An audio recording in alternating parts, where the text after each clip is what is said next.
welcome to the National Veterans Show. This show is produced twice a month, first and third Friday of the month, and we always have great content, great guests, people who are doing things in their community, and they want to share that with our veteran community.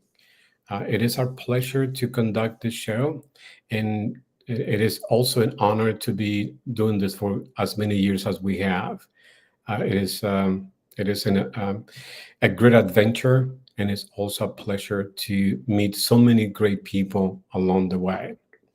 Today, we're going to start the segment with our legal team, with Kelly Bagla, the best business attorney you will ever meet. And tell this in with truth, in from experience, because she's just the best. So if you have any business issues or anything like that, trust or anything like that, assets, or you need any type of question that relates to legal issues, you got to talk to Kelly. I mean, Kelly will literally resolve the issue with probably a phone call. But again, I would like to bring Kelly on to the show.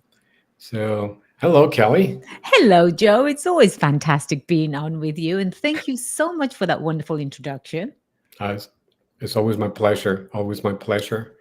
And so today we have our segment, and this came across because there is questions of through the different organizations that we working with and collaborating with under the Housing for Heroes program, that people are not being able to afford on their own their properties. They're too expensive. Interest rates are too high right now. Whatever issues that may be. So I said, well, there's always a solution to the problems, always, and sometimes the solutions come within the problem. So, well, if we were to have the family to come together, certain members of the family, to help the potential homeowner get in the home, and then over time, couple years later, they build the equity, the stuff, then the family can either decide to get out, or again purchase a second property using the first property as an asset.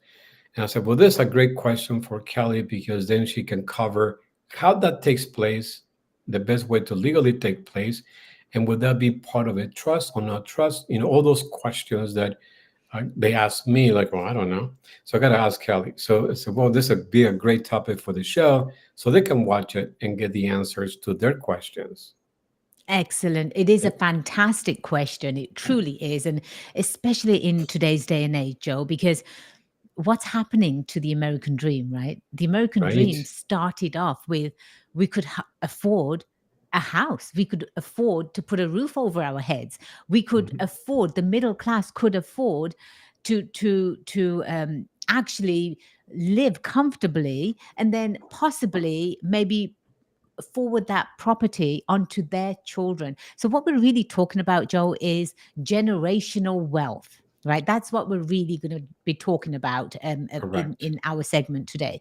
But before I go into that, I'll just make that disclaimer really, really Yes, quickly, please. Please, because I please. am a practicing attorney. Any information I share on the show is, again, just for informational purposes, and that is it. It does not create an attorney-client privilege, but we are always, always happy to help you here at Bagler Law Firm. So, going back to generational wealth, this is not a brand new formula, Joe.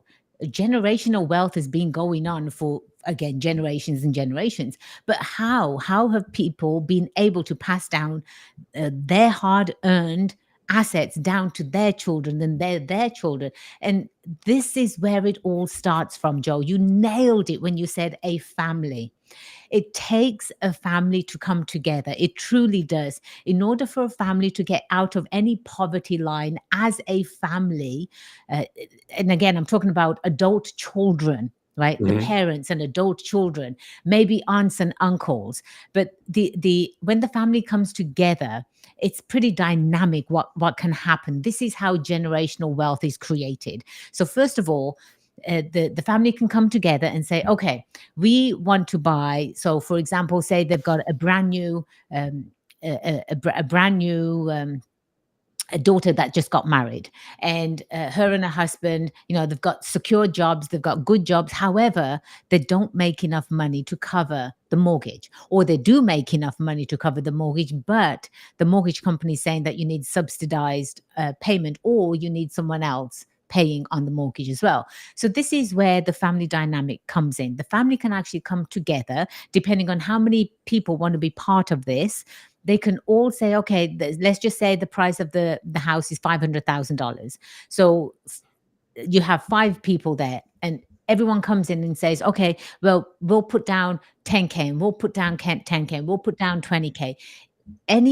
The investment amount of money that the family members has put down on this property, their percentage of that property is going to be captured in the quit claim deed. So now the property, or the family owners, they don't have to feel like, well, my investment's not going to go anywhere, or it's very risky, or I'm going to lose the investment. This is the one way to secure that investment, because you are, as a family member, putting down money, putting down a down payment for the couple to actually get the property. Say 3 years goes down the line, or maybe the economy changes, right, and the interest rates come down drastically, and the prices of property again are pretty much going up. But at that time, if the couple does not want to own property with everyone on it, at the time the couple could actually refinance and get out the money to actually pay back the family members. However, that money that they're paying back, in fact, the refinance money, now even the daughter and the husband can partake in this. The family, they can roll that money over together and then parlay it into another property. They can actually, this is how, again, generational wealth is created. So you take your earnings, if you will, from the property that's just gained in equity. You cash that out, but you still have that property, and then you purchase another property, maybe a condo, maybe some I want to say trailer homes, right? Mobile homes. So there's always something there that is affordable by a family unit. So this is how a family can keep moving forward and saying, okay, in a couple of more years, we'll refinance this one, and then we're going to go ahead and purchase another property. So families like that, they definitely do tend to stay together because they're vested together. But Right. Joe, the beautiful part about this is if one family member wants out, then the other family members can literally purchase his or her interest out of the property. So at any time, family members are not bound together, they're not stuck together for life. But this is how generational wealth is created. That is really, really cool. And the way you explain it makes so much sense. As always. As always. Thank you for that. Yes. Now, so the family comes together, they buy the first property, and then they say, okay, now we have one of the cousins who just got married, and then they want to do the same thing. So the family can repeat the process for that particular family, correct? Same way. Absolutely. Okay. Absolutely. Yes. So take that investment that they just got from the first property and then reinvest it into the second property, always guaranteed by equity. Now, do you suggest, or how would you work this out? Would this be starting from the first property, the family would put the property into a trust? So how would they protect that? So the property itself, it would be put into an LLC, not a trust. Okay. Not a trust, because eventually the ownership of the family member in the LLC, that ownership goes into their trust. But the Oh, I see. property itself, that will go into an LLC. And the members of that LLC are going to be the family members. And they're going to specifically state in their operating agreement how much money they contributed, how much each family member has contributed. So eventually, say now that they all want to sell the property, say the property's doubled, quadrupled in price, and the best thing is to sell it outright, and now you've just made 3 times as much money. But this is how you keep track of it, so each family member gets their percentage or their profit. And so you can again sell the property and parlay it into another property. That part right there, Joe, many people don't understand this part. It's called a 1031 exchange. So taxes are deferred. They are deferred until you actually sell the property and you want to cash out and you don't want to purchase any more property. So this is how the family members can Mm. actually save on taxes. Taxes are horrendously expensive on property when you sell a piece of property. So 1031 exchange is the key word here today. That's going to help with generational wealth because you keep purchasing property, sell that, parlay that money into another property, which is even bigger. And eventually you start building your real estate portfolio. And Okay. how do the rich live, Joe? They get others to pay their rent for them. And this Absolutely. is exactly how Yes. That's families this. can That's the also do that. secret. Yes. Okay. Cool. So on the last question will be to, so how do the family, because they're building this wealth, how does the family protect themselves from, say, one of the properties, something happens and they get something, so it doesn't come back to them personally and get them into a legal trouble? Right. How does that separation take place? So there's a couple of things that we're talking about here. One, we're talking about direct ownership in the property itself. So Mhm. the property should have insurance on it. It needs to have insurance on Of it. course. And then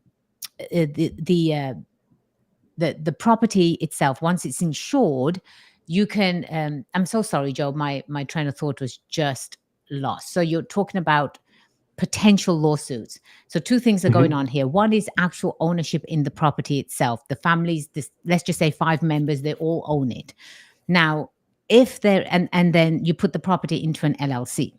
Now, if the LLC signs a contract with a tenant, the tenant can sue the LLC that holds the real property. And basically the members, it will flow down to the members. So what we do is, because this is going to be how you create your real estate portfolio going forward, there's one extra step that the family must create. It would be creating a management company. The management company is the one that will start managing the rentals in the different LLCs. So potentially now, if there's a lawsuit coming down the pipeline, it's the property management company that's going to assume that liability 100% because it doesn't own anything. It will be 100% liable for any suits. So there are legal strategies that we put in place, especially for our clients that have rental properties.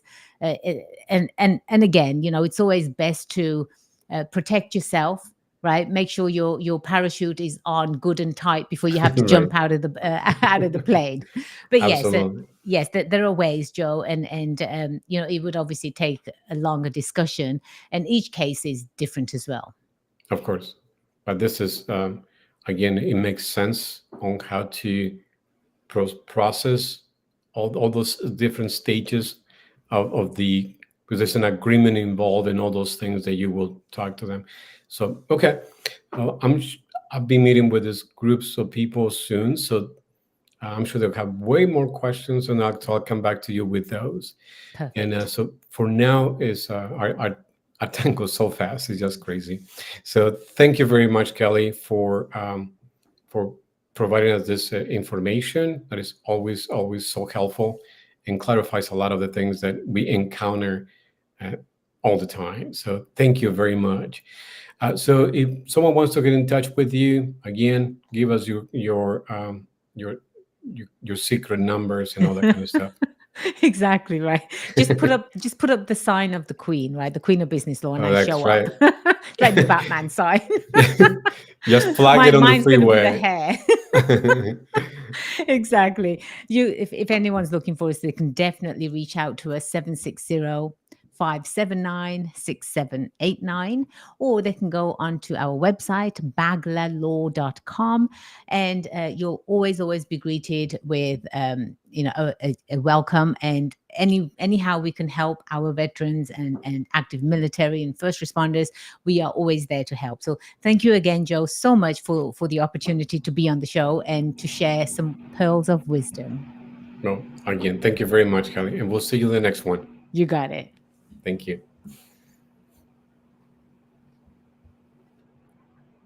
So again, that was our legal segment with Kelly Baglia. And again, I repeat, the best business attorney you could ever meet. And now we're going to move into our next segment. We have our guest, Ebony Hall, and that she's going to be interviewed by our regular host, Tammy Molina. So I want to pass the baton to Tammy so she can come in and conduct the interview. And Thank you, Joe. I'm so glad to be here, standing in for Dolly, our wonderful host. And I'm so excited today that we get to welcome Ebony Hall. She's a U.S. Army veteran, and we thank her so much for her service. And she's the owner of an IT staffing agency called Incredible Minds.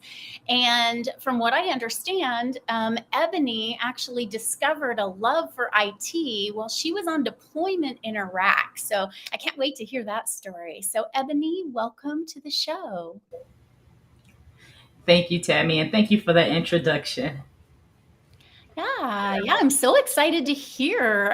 So, how you said that you discovered a love for IT while you were deployed in Iraq. So, how did that come about, and how did that being in that context and the experiences that you had while on deployment, how did that shape your skills and your approach to IT? Yeah, absolutely. So I started off in the military as a 92 golf food service specialist. That's a cook. And when we deployed, they had contractors that were doing the cooking, so they didn't need cooks. So we all got tasked out to different jobs. I got tasked to the IT team. I honestly, before the military, I already kind of, saw IT move around. My cousins did IT, but I never imagined myself in that position. So I've been exposed to it. So when the opportunity came about, I'm like, IT, okay. And I ended up doing very well at it naturally. Even from things like splicing tower phones and computers. It's kind of like it came a natural to me. I didn't know the deep end side of things, but I knew the basics. And the more I did it, the more skills I gained. And then being in a very fast paced environment, um, a lot of pressure on you to get these things done, it really built some really good skills for me. Oh, that's amazing. That's awesome. And did you feel like there were any specific experiences that kind of helped to kind of shape and let you know that that was the path that you wanted to be on? Absolutely. Well, because I did so well, when we were coming back from that deployment, my first sergeant said, "Oh, you're not going back to the chow hall. You're my IT." Right. And so I'm like, okay. And the way I love it and the patience I had for it, I knew that this was the thing that I really had a love for. That's so great. That's so great. Yeah, you can't there's no money. When you find the thing that you really were like are designed to do, and it just is you all the way and you're just expressing yourself as you're doing it. It's so much fun. That's so great. Well, how was it for you when you transitioned out of the military? I mean, did you experience any struggles as you were going from, that kind of a context into like the IT field in general? Yes. So the crazy thing about that is I did so well doing that. When I got out of the military, I didn't go right to IT, right? I was trying to figure things out. And then I ended up meeting other veterans who were taking IT courses. And I ended up finding out about a program um, where they had a boot camp. I got 12 certs in 1 year, right? So that was really intense. I'm talking about not just easy search, A plus, network plus, security plus, CCNA, all these certs in 1 year. So I was like, oh yeah, this is another stamp of approval that this is for me because I was all in for it. It wasn't stressful for me. It was like I was like a kid in a candy store, like, yes, I get to learn more. And then on top of that, I just took what I learned from that, leveraged my discipline and my problem solving skills, and it helped me move on up. Yeah. I mean, I really, I love what you're saying too, because I think that that's something that we always try to hit on when we're talking about military transitioning into the workforce, because you come with a skill set that is just so, so different. The discipline and the ability to like follow through on things and take initiative is just so built in through the military. And so did you feel like that was kind of the case for you, that you kind of had that leg to kind of stand on as you jumped in, that maybe gave you an advantage over maybe some of the other people that didn't have that background? Yes, most definitely. And when I landed my first job, um, I became the go-to person, because one thing I see about military people in the workplace, we're so used to getting instructions and then doing it right away. So the manager started finding out, oh, if I give it to Ebony, it'll get done now, right? And so that became a thing. And now I'm the go to person. So I think that's a huge thing that I got from the military that played a part in my career. It Mm. still does now. Yeah, I think it, because it also, being somebody that people are going to go to, you learn more new things, right? Mhm. Because they have a problem that they need solved right now, and you become the go-to person. Then you also get to learn new things that somebody who was just going to leave it on their desk for a while and research it wasn't going to get the opportunity to learn it so quick. Yeah. Yeah, I was kind of a rebel in my first job. The reason I say that is because I got a job where it was like a IT customer service position. You have to follow a script. And I had a call and I wasn't following the script. I was just really hard on troubleshooting. And so I got off that call and QA was like, can you meet us in the office? I was like, oh, I just lost my job, right? And they was like, no, we want to hire you on as an IBMer. That company was IBM. I got hired on for their IT team. And that was my first breakthrough of getting in here. Oh, that's so great. I love that. I love that. So, what advice would you give to veterans who are looking to transition into IT? The advice I would give them is to always remember that you can leverage your discipline and problem solving. Sometimes when you get out, you're about to exit, your mind is everywhere. You're trying to figure it out, right? And you forget those small and simple things, qualifications that you do have. Um, I say you have the Vet Tech program. That's the Veteran Employment through Technology Education course. You can get that long as you have one credit for GI Bill. They have the Fed Vet. That's a course that's free. It gives you 800 hours of training on topics such as ethical hacking, risk management, malware, so cybersecurity things. And then, of course, you have your GI Bill that you have for school. So use all of those resources. Network in the IT industry before you even get out. Start meeting other people, joining different IT groups, so that when you get out, you are already known and you already have some qualifications, and figure out what route you want to go, because IT is so broad. You have your network engineers, you have your cybersecurity analysts. It's so broad. So try to figure out and narrow down where you want to be in tech and get certifications in that sector.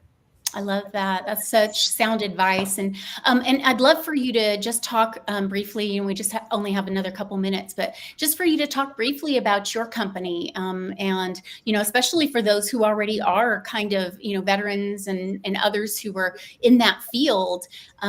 You're staffing people, so I mean, let's get that out there and let people know about these resources. You're a resource too.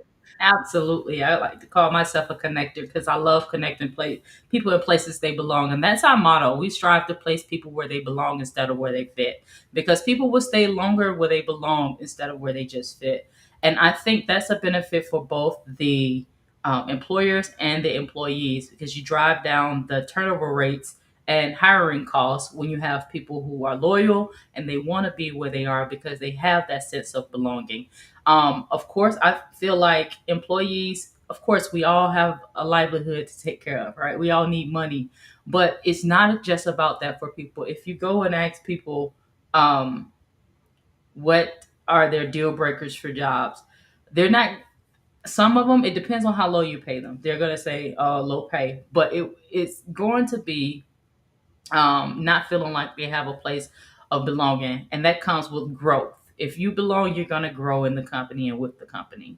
So that's why I opened Incredible Minds, to help people get in those rightful places. I've worn different hats, from the technician to the instructor to the manager, to the trainer. So I kind of have that sense of knowing where people belong just by listening to them talk, looking at their skills, and getting things together.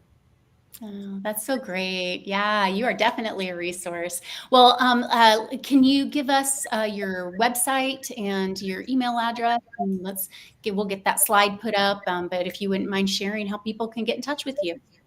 Absolutely. So you can reach us at www.incredibleminds.com. If you click on the info section and submit your resume, if you're trying to be a candidate for us or for our employers, we have a button just for you, employers.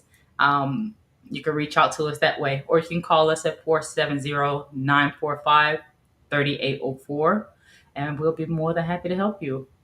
Wonderful. Okay, thanks so much, Ebony. It was so great meeting you today, and we'll look forward to talking to you again soon, I hope.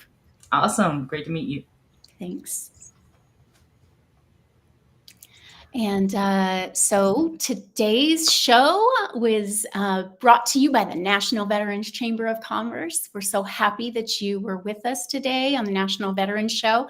Don't forget to like and subscribe. And if you know a veteran who's interested in IT, be sure to share this video with them. Share these resources and the ideas that Ebony shared. Make sure that they get that information, and we'll look forward to seeing you again on our next program.